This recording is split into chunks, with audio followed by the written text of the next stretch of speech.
Mon invité aujourd'hui au podcast minier, Guy Desharnais de Cisco Gold Royalties. Oui, il y a plusieurs réseaux Cisco. On travaille pour la grande compagnie de redevance Royalties, c'est ça. Puis Guy, tu es VP évaluation de projet. C'est-tu toi qui fais le go, no-go des projets qui sont mis de l'avant ou tu vas dire moi et mon équipe? Oui, exact. c'est un effort d'équipe, évidemment. Moi, je suis géologue de formation. Fait que je suis vraiment la première ligne pour les évaluations. On commence par la géologie, le mining, l'évaluation économique, la métallurgie, les aspects communauté, environnement.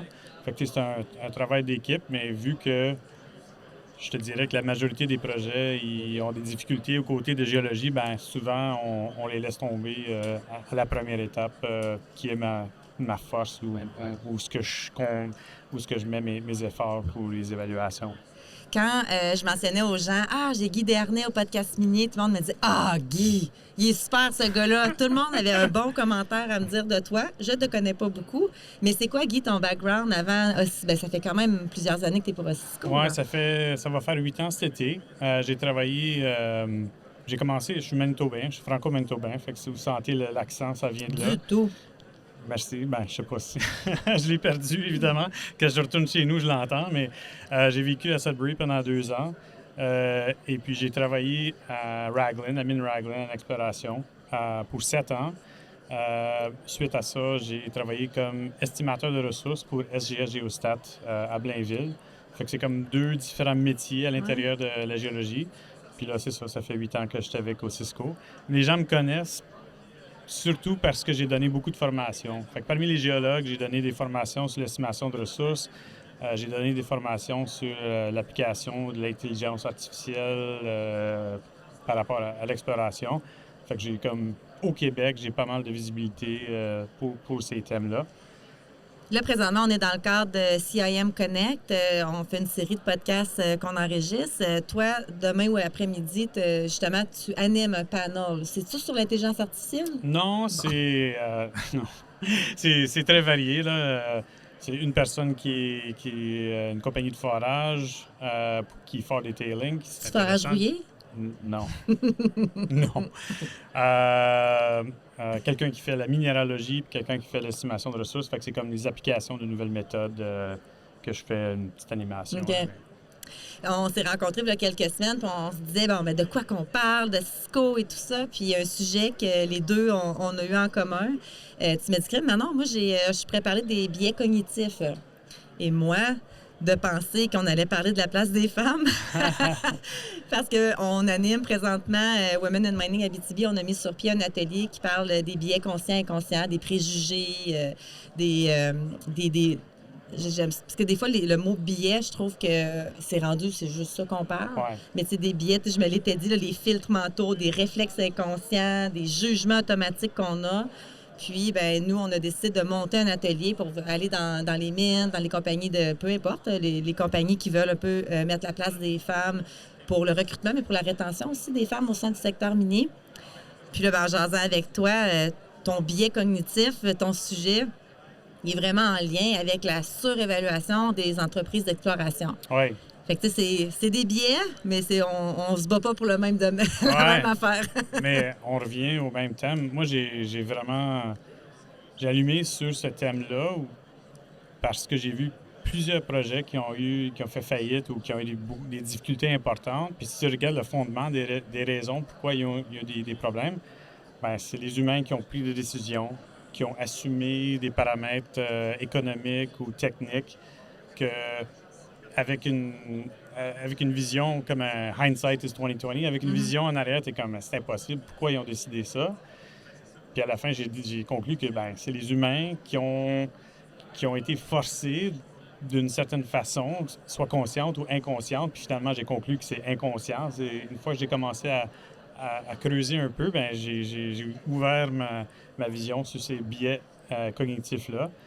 Fait que c'est toutes des choses que comme l'humain a un peu arrêté d'évoluer depuis qu'on est sorti de la jungle, puis on vivait dans des communautés de 30 personnes, puis il fallait faire attention aux lions. Fait que si tu voyais un lion de loin, il fallait prendre une décision rapidement, de courir, tu sais. Fight or flight.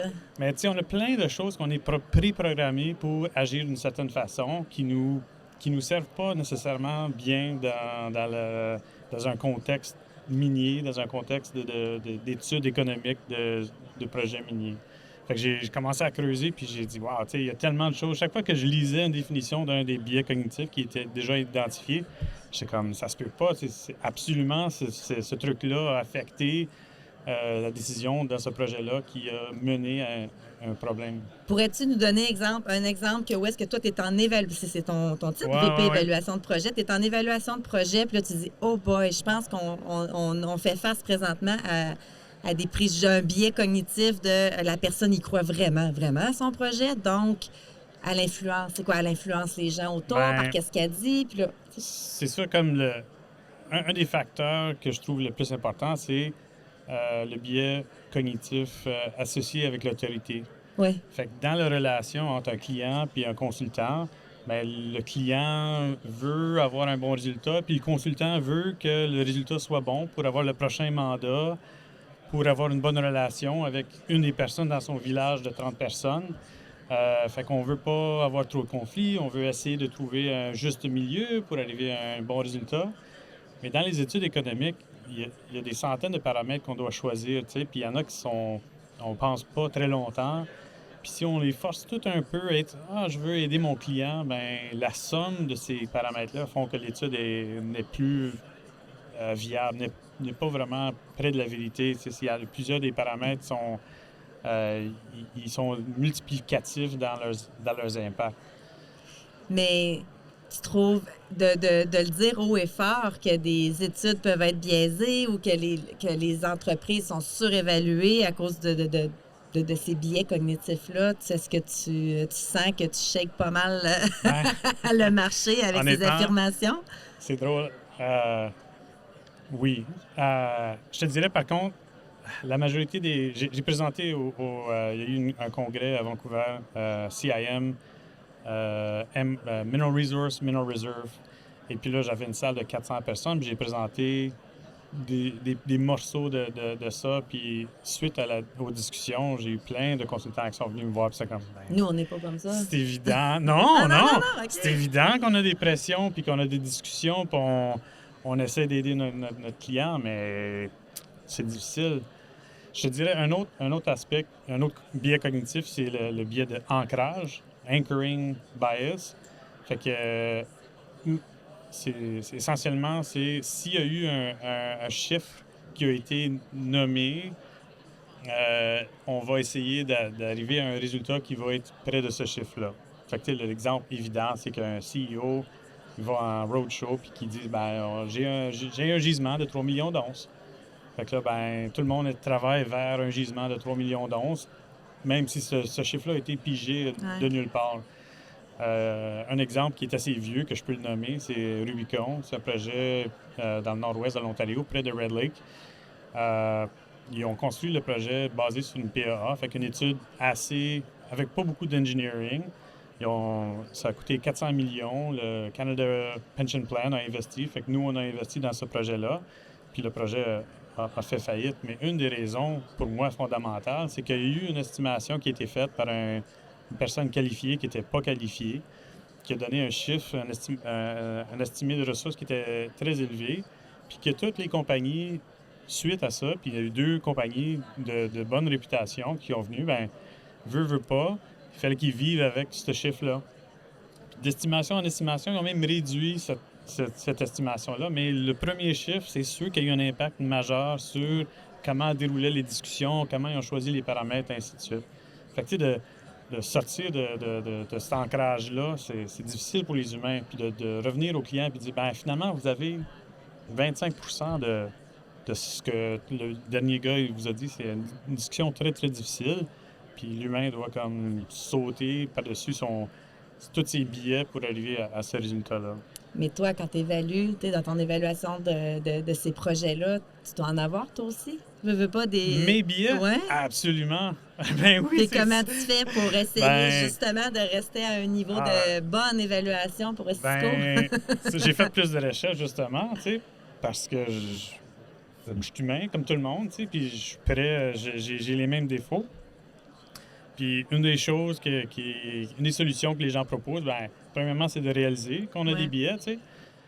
Fait que là, quand on évalue les projets, on se dit, ben, tu sais, pourquoi qu'on l'aime, ce projet-là, puis c'est quoi les choses, nos blind spots par rapport à notre évaluation et tout ça. Puis on fait des pre-mortem. Fait que tu sais, un post-mortem où ce que t'es comme... Un pre-mortem, j'adore. Qu'est-ce qui s'est passé? Crime, on a pris une mauvaise décision, tu sais. Et là, on dit, ben, dans 6 mois, là, quand ça va être annoncé, puis ça n'a pas bien allé, pourquoi que c'était où? Puis là, tu te mets dans la chaise du critique au lieu de la personne qui veut absolument que ça avance, tu sais. Puis tu peux trouver des différentes pistes, mais vraiment d'être conscient qu'on n'est pas parfait dans notre façon de penser, puis de voir, OK, notre blind spot, c'est quoi, là? Tu sais, on est-tu en train de mesurer les vraies choses, là? C'est vraiment super important. Dans notre atelier, on parle de pro, de la méthode pro. Fait que pro, c'est en prendre conscience, se responsabiliser, puis pour oser agir après. Ah, ouais. Puis oser agir, c'est juste... Parce que, tu sais, une chose avec les billets qu'il faut se dire, tu sais, des fois, c'est quand même des gros billets, puis on dit, hey, comment ça... la fille qui est là-bas, qui est blonde, elle peut-tu vraiment m'aider avec mon avec mon haut niveau politique, par exemple? Ouais. Puis tout de suite, on a un billet de... Mais ça ne veut pas dire qu'on l'accepte, le billet qu'on a, mais il faut juste en prendre conscience. Ça ne veut pas dire que moi, je suis d'accord avec ce que mon cerveau il se dit comme billet, mais on est tellement dans le jus, on est tellement occupé que mais le cerveau prend des raccourcis. Fait que rapidement, lui, il se dit, il y a tellement d'informations là que... Il y a plein d'hommes autour d'une table, puis il y a juste une femme. Fait que c'est elle qui va prendre les notes. Ouais, ou qui va coller lunch, ou qui va aller chercher. Mais elle fait partie de l'équipe de direction de Cisco, par exemple. Ça, c'est le billet de Halo. Ça serait fun que tout le monde qui écoute s'en souvienne. Halo, H-A-L-O, c'est ce billet-là. C'est qu'à première vue, quand on voit quelqu'un, on se fie tout de suite à... Il y a une femme qui arrive sur un site minier, tout de suite, on pense que c'est ressources humaines. On ne s'imagine pas qu'elle est VP géologue.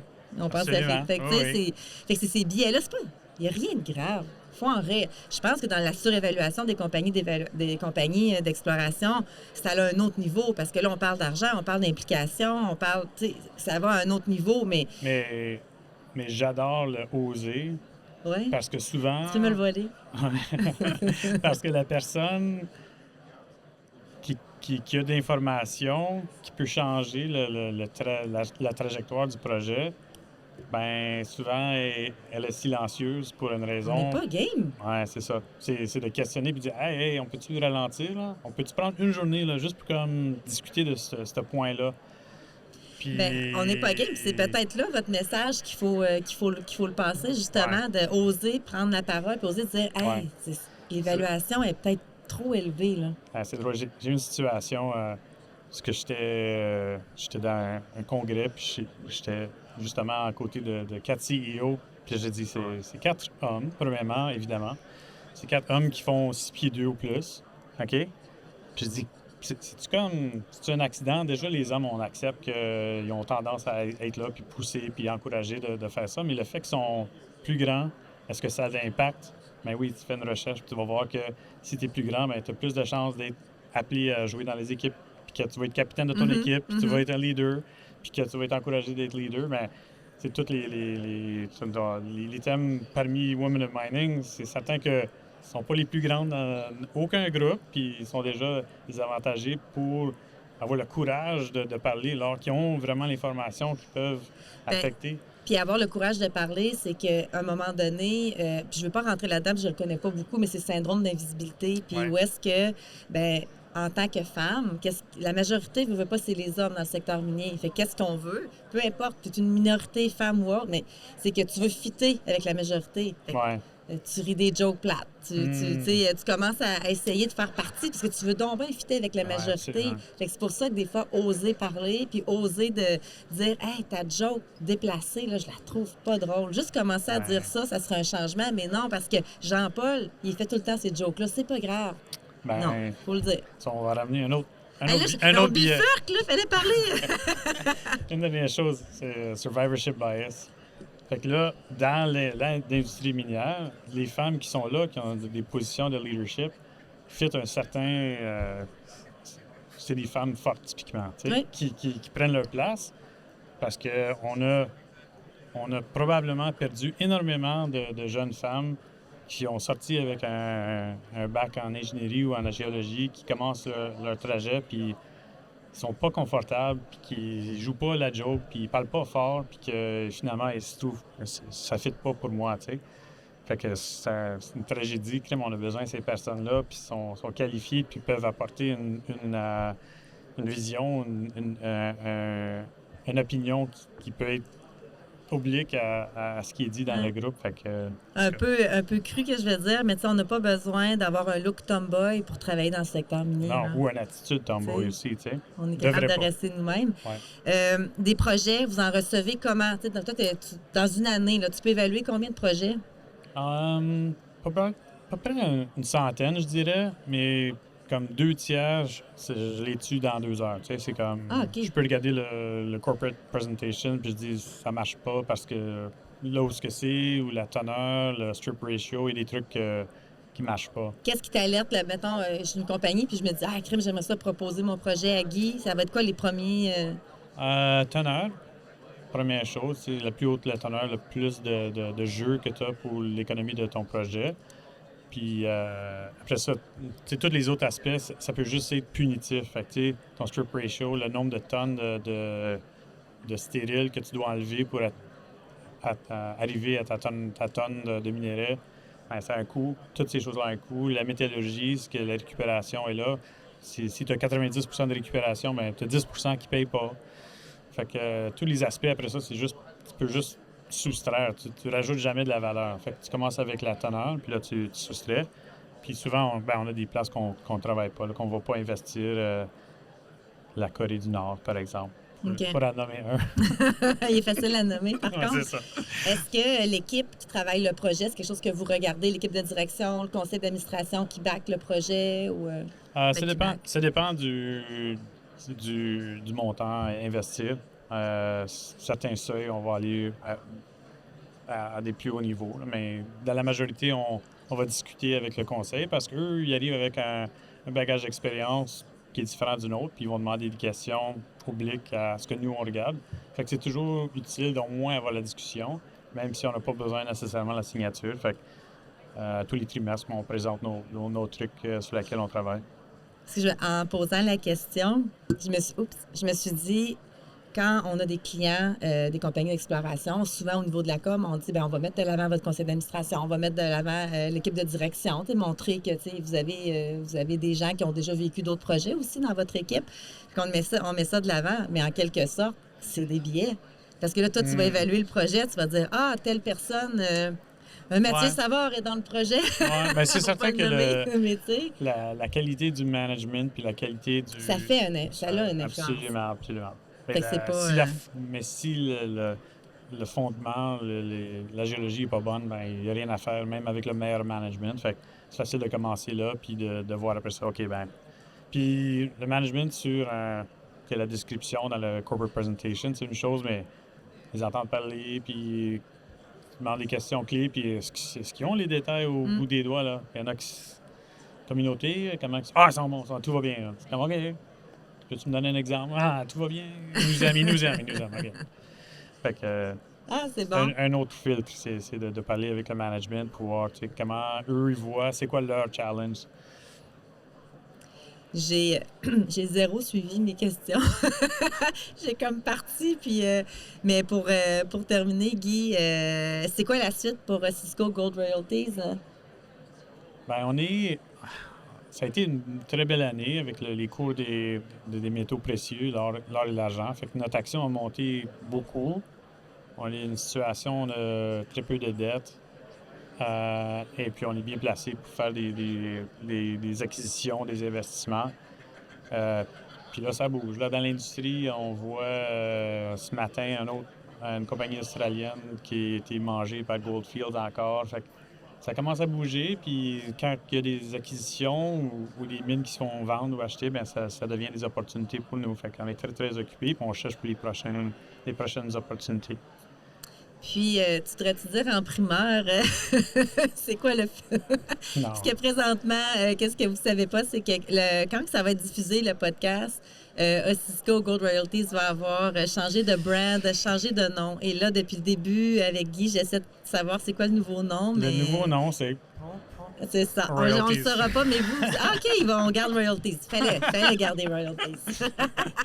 C'est ça. Mais, fait que vous allez le savoir probablement avant même que l'épisode soit diffusé. Merci. Ouais, tout bad, certain. Et c'est pas Rouillé qui a travaillé. Ça fait que j'essayais pas de plugger rien. J'ai déjà été chicané une fois. Merci, Guy, pour super entrevue. Puis je pense qu'on va pouvoir échanger davantage. Puis, sais-tu quoi? Je vais t'inviter à une présentation de Women in Mining, puis on va encore pousser encore plus loin les billets. Je pense que ça serait merveilleux de faire ce genre de panel-là éventuellement. J'adorais ça. J'aimerais me présenter à des événements Women in Mining ou Young Mining Professional, mais il faut que je sois invité parce que je me sens plus à l'aise. Mais c'est la grosse... la semaine passée, c'était la semaine minière en Abitibi, puis on a fait un événement, on a rassemblé 100 personnes, c'était un 4 à 7. Puis j'avais Emmanuel Toussaint, PDG de la MQ, qui était là, puis on parlait un petit peu du background, puis de la place des femmes, des sujets hyper pertinents. C'était deep comme sujet. Il y avait 5 hommes dans la salle. Puis mon ami Carl Pelletier... il a pris le micro et il dit ces sujets-là, il dit je comprends pas pourquoi que les hommes sont pas ici puis ils viennent pas écouter. Il dit, puis pourtant on le dit c'est ouvert, mais le fait que je pense que c'est dans le nom, vu qu'on dit Women in Mining tout de suite, mais on n'est pas une taverne, on n'est pas le golf avant, tu sais, je veux dire, on veut pas se parler juste entre nous autres, si on veut changer les choses, il faut que les hommes viennent. Fait que on va essayer de changer peut-être la façon qu'on fait notre com ou parce que oui, tout le monde est vraiment invité là, à nos événements. Alors, on t'attend pour notre prochain événement. Parfait, je vais être là. Merci. Merci, Guy. Bye.